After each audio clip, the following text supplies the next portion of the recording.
salut Tristan. Alors, je suis à l'aéroclub de Lorient, c'est ça. Tristan, qui va être notre pilote aujourd'hui de ce...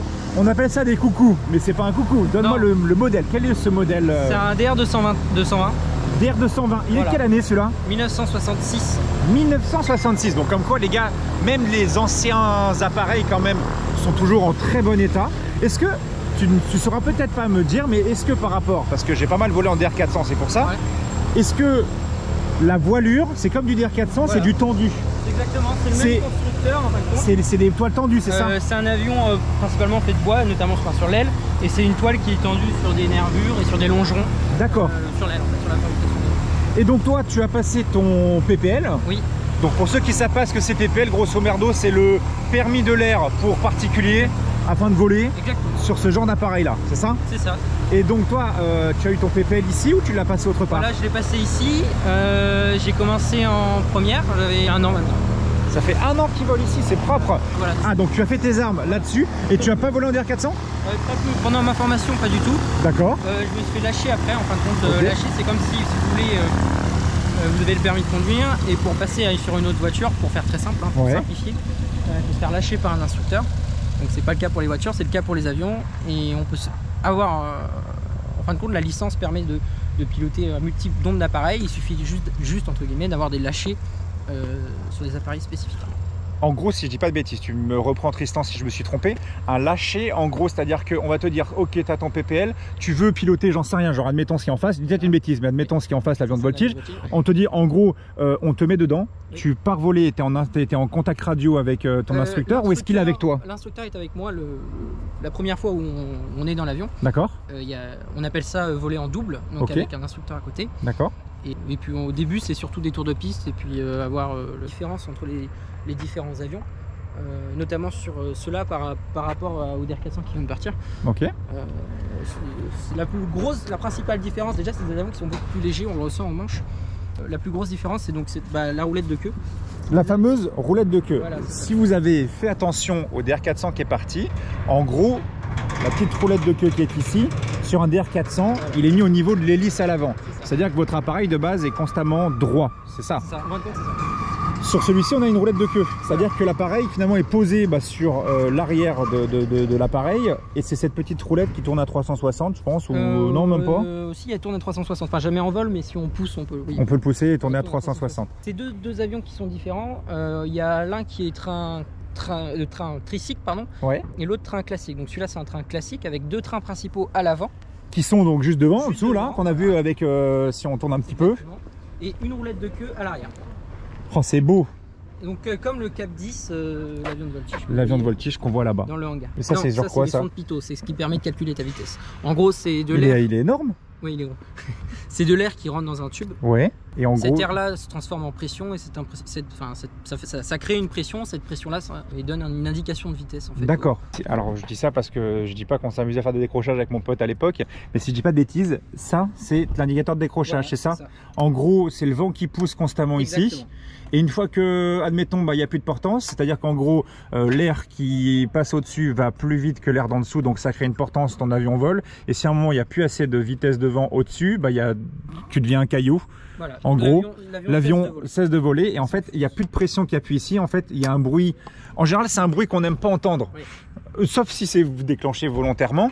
Mais de base, c'est un bruit qu'on n'aime pas entendre. Et en fait, ce petit bruit-là, tu peux, je crois d'ailleurs, c'est des trucs de contrôle que tu fais. Non, oui, tu fais biper un petit peu, je crois, à l'intérieur. Chaque vol, chaque pilote fait le tour de son appareil pour vérifier que tous les checklists prévolent. On appelle ça comme ça, prévol extérieur. D'accord, ok. Autre petite question, cet appareil-là pèse combien? En max, on est à 780 kg sur ce DR220. D'accord. On a une autre variante qui est un DR221 qui est quasiment au pilotage, il n'y a pas de grande différence. Il est un peu mieux motorisé. Il a une masse maximale de 840 au décollage. D'accord. Donc c'est des avions qui sont quand même légers. À vide, c'est 500 kg cet avion.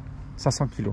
Ce qui, mine de rien, quand on voit la taille de cet avion-là, c'est quand même pas énorme. Non, c'est pas énorme. Parce que c'est quand même une belle bébête. 500 kg, c'est pas énorme. C'est un avion qui est très maniable et très apprécié par les pilotes en vol en tout cas. Par rapport au moteur, on a quel type de moteur là-dessous là? Alors c'est un Line Wing, si je dis pas de bêtises, 110 chevaux. Donc il y a 110 bourrins là-dedans pour te faire décoller tout ça. Et ça suffit. Parce que moi à l'époque des DR400, je crois qu'il y avait des 130, 160, tout ça. Oui, bien sûr. Mais c'est peut-être plus lourd. Mais c'est des avions qui sont aussi plus lourds. Après il y a des 180 chevaux, etc. C'est des moteurs qui sont beaucoup plus motorisés. C'est pas les mêmes performances, mais sur un avion comme ça, un 180 chevaux, c'est beaucoup trop motorisé en fin de compte. C'est le rapport poids-puissance. Sur une voiture. Ouais, si t'as trop de chevaux, après c'est un peu le bordel.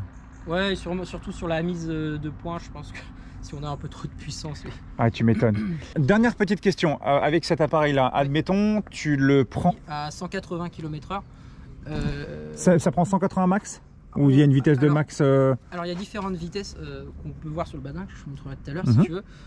La vitesse de croisière qu'on appelle, elle est de 180 km/h sur ces appareils-là. Si tu veux, il y a une vitesse R et une vitesse par rapport au sol qui se rajoute donc cette vitesse en fonction du vent. C'est ça. Donc si on a du vent dans le... Une distance qu'on peut faire, c'est vraiment la vitesse sol qu'il faut prendre en compte. Parce que pour ceux qui sont un tout petit peu... Une vitesse, c'est en gros ton avion, il s'est calculé par rapport à la vitesse du sol. C'est-à-dire en gros ton avion, c'est comme si en gros tu prenais ta bagnole, tu la faisais monter à cette hauteur-là. Tu as la vitesse sol finalement. Voilà, donc c'est ça. Et après tu as la vitesse qui diffère. C'est par rapport en fait, c'est ton avion par rapport à l'air. C'est exactement ça. En gros c'est ça. Du coup, il y a deux vitesses en fin de compte. Il y a la vitesse R et la vitesse sol. Ouais. Donc la vitesse R, c'est la vitesse du vent relatif qui arrive sur l'aile.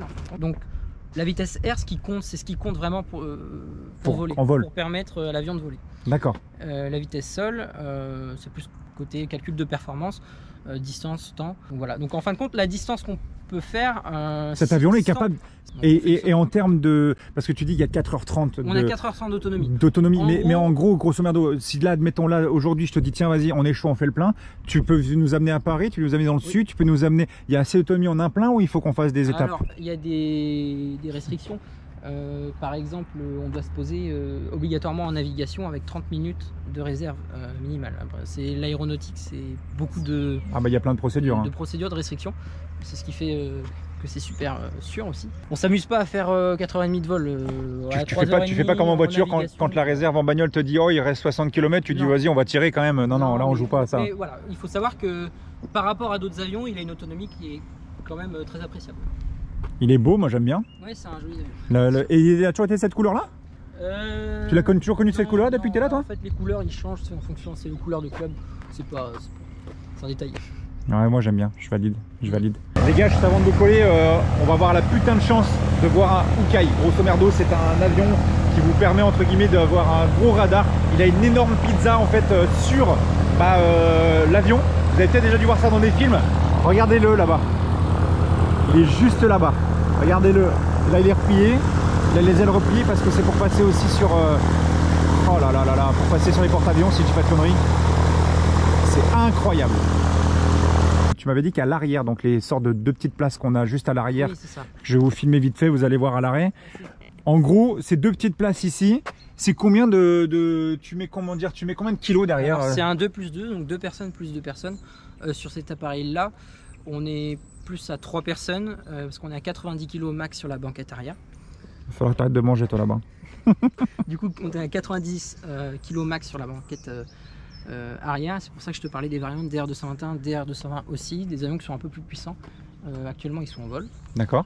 Mais sur ces avions-là, on peut mettre 120 kg. Ce qui n'est pas un DR400, on n'a pas ce problème DR400, de poids. Tu peux quand même y aller, c'est un peu une mule quand même. De poids. En fait, on a des calculs de masse et centrage qu'on fait en pré-vol afin de s'assurer qu'on est bien dans les bonnes catégories. Je ne vais pas rentrer dans les détails. Que l'avion n'est pas en masse trop importante. Que tu n'es pas trop lourd par rapport à ce que l'avion peut supporter. Exactement. En gros. Exactement, c'est ça. Et ça permet de calculer. Bon, sur nos avions, ça reste très simple. Prendre des avions un peu plus techniques, ça permet de calculer des performances, notamment. Surtout qu'il ne faut pas déconner, parce que pour avoir fait pas mal le con sur Flight Simulator, tu sais, tu peux choisir l'endroit du poids sur ton avion. Et il faut faire attention, parce qu'en vol, parfois ton centre de gravité, c'est ça, parfois juste rajouter 40 kg à un endroit de l'avion, ça te change complètement la façon de diriger ton avion. Et parfois ça peut le rendre pas incontrôlable mais très difficile à garder suivant le poids qui a été mis. Parfois si tu le charges trop à l'arrière, d'où justement cette ce fameux calcul. Ce calcul de masse et centrage qu'on fait. J'ai jamais volé au-dessus de Lorient. Bah, tu verras, je connais bien le golfe. Ouais. Je connais bien Belle-Île, j'avais fait. Groix, j'ai jamais volé au-dessus. Ouais. Tu sais à peu près par où tu vas nous emmener? Bon, on va rester sur la région. Ouais, sur la région. Sur la région. Après, on va faire Groix, toute la côte lorientaise, puis du Valais en réalité. Un avion, prenez une feuille de papier, en fin de compte, vous soufflez au-dessus de la feuille de papier, l'air va être accéléré, relatif, donc l'air devant l'appareil, donc le vent relatif, on appelle ça comme ça pour faire simple. Tu as 4 forces qui s'appliquent sur l'avion, il faut s'imaginer 4 flèches, donc la portance qui est une flèche qui est vers le haut, qui porte l'avion, qui porte les ailes notamment. Ce qui s'oppose à la portance, c'est son poids. La traction sur une hélice. C'est le moteur qui pousse vers l'avant. Pour des avions à réaction. Et la traînée, en fin de compte, c'est tout ce qui traîne sur l'avion. C'est tout ce qui fait freiner ton avion. Exactement, voilà. C'est tout ce qui obstrue l'air. Et là, pour ceux qui veulent un petit peu comprendre rapidement comment fonctionne l'appareil, si je dis pas de conneries, les ailerons ici, tu me corriges, oui, Tristan. Là, on a les volets. Qui sont réglables sur différentes... En fait, en gros, dites-vous que c'est faculté, entre guillemets, d'accroître la portance de ton appareil suivant sa vitesse. C'est-à-dire que moins on va vite, plus on a besoin de portance, finalement, et donc plus on a besoin d'avoir un dos courbé. Oui. Donc l'aile est censée être plus courbée. Ça s'explique très simplement, pour faire très simple. Vas-y. La portance, c'est 1,5 d'euro fois la... excuse-moi. Vas-y, t'inquiète. La portance, c'est 1,5 d'euros fois la surface fois la vitesse au carré fois CZ. Est-ce qu'ils calculent tout ça en l'air? Non, on ne calcule pas tout ça en l'air du tout. Ça reste de la théorie, c'est sur la feuille. C'est ça. C'est juste sur la feuille. Mais c'est bien de comprendre quand même. Parce que moi, c'est comme ça que j'ai compris, en fin de compte, avec des petits moins et des petits plus, sur une feuille, tout simplement, quand j'étais au BIA. Donc BIA, j'ai passé à l'époque. Hein. Ah oui? Ouais, le BIA, je l'ai eu à l'époque. Ouais. Ah bah c'est top. Et en fin de compte, donc 1,5 d'euro, donc euro, la masse volumique de l'air. On va faire très simple. La masse volumique de l'air qui varie en fonction des conditions atmosphériques. Le pilote peut pas interférer, il peut interférer sur 3 paramètres en réalité, notamment 2, donc la surface et la vitesse. Donc la vitesse, on va prendre l'exemple au décollage, la vitesse étant assez faible au décollage, on souhaite décoller sur la distance la plus courte possible. Normal. On va pouvoir s'aider pour diminuer, on va pouvoir compenser cette perte de vitesse, en augmentant la surface de l'aile. Donc sur ces avions c'est un peu différent, mais pour faire très simple, un avion ligne par exemple, vous pouvez donc voir que la configuration de l'aile n'est pas du tout la même. Et sur cet avion on a 3 crans, donc on a un cran qu'on appelle full, un cran donc plein cabré, un cran, un demi-cran. Ça suffit. Oui, au premier cran. Sinon ça traîne trop. En fait. D'accord. Et le troisième, c'est vraiment quand tu veux atterrir, c'est atterrissage point. Quand il y a un peu de vent et qu'on souhaite avoir à l'air un peu de vent, un peu de turbulence, quand il y a des changements, des cisaillements, entre guillemets, enfin des changements de l'orientation et de la force du vent, on peut choisir, donc ça c'est en fonction du pilote, c'est au choix du pilote, poser un cran, voire même... c'est assez rare. Lisse, en gros, c'est tu te poses sans rien. Sans volet, mais sans volet. Ça n'arrive pas souvent. Donc il y a 3 axes sur l'avion qui se pilotent au manche avec le gauchissement. Donc quand je mets le manche à gauche, l'aileron gauche se lève, l'aileron droit s'abaisse. Ça baisse en réalité. On a aussi la gouverne de profondeur, donc avec des mouvements verticaux sur le manche. Quand on veut monter, la gouverne de profondeur se lève. Sachant que en plus de ça, vous avez un sort de petit mécanisme qui est ici, qui est rajouté, en gros qui amplifie la force. Voilà. C'est ça en gros, je crois. Ça permet de réduire les efforts au manche. Voilà. Ça s'appelle le trim. C'est ça. Sur les avions de ligne par exemple, vous imaginez, t'imagines bien. Ouais, c'est un peu compliqué. Qu'on fait au pied, donc au palonnier. Donc en fin de compte, on a 3 axes, roulis, tangage et lacet. Et par rapport au pied, vite fait avant que... Oui. Mais par contre, est-ce que c'est un peu comme dans le DR400, si jamais tu prends ton... Une fois que tu es vraiment en train de rouler, oui. Le pied à droite c'est le frein à droite, le pied à gauche c'est le frein à gauche, et les 2 pieds tu freines les 2, est-ce que c'est comme le DR ou pas du tout? Alors, le DR400 c'est comme ça, sur cet avion c'est encore différent, c'est pour ça qu'il y a c'est encore un peu plus complexe entre guillemets. Ouais. Sur cet avion là, on n'a pas de frein dissymétrique, on appelle ça comme ça, donc au fond, frein symétrique pardon, ouais. Au fond des palonniers, au fond des pieds qu'on va chercher avec les pieds, qu'on peut appuyer sur le DR, par exemple sur ce DR400 là non, mais sur la plupart des DR400 oui, on peut par exemple sur le PA28 on peut appuyer avec les pieds pour freiner. Sur cet avion là c'est un frein ici, tu me verras, je te montrerai, et en fin de compte c'est juste une direction, on a des freins asymétriques au bout. Et là nous avons un autre petit appareil qui arrive. Un DER 221.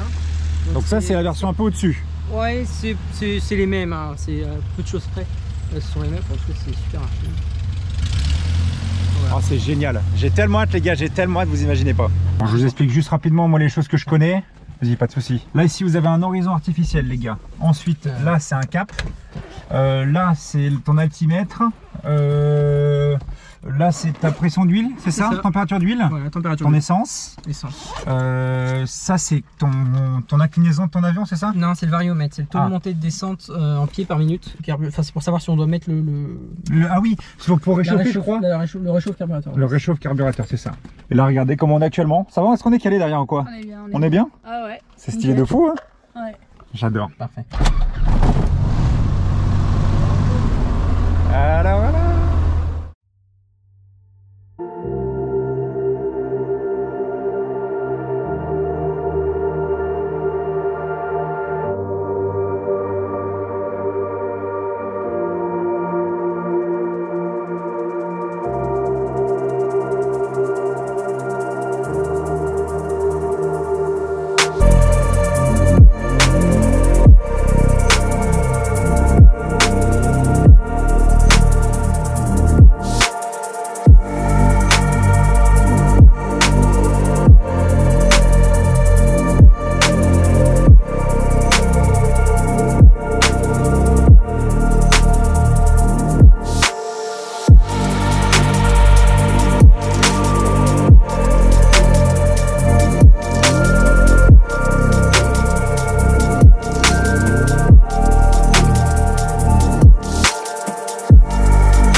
Très propre les gars, magnifique. Bien joué Tristan.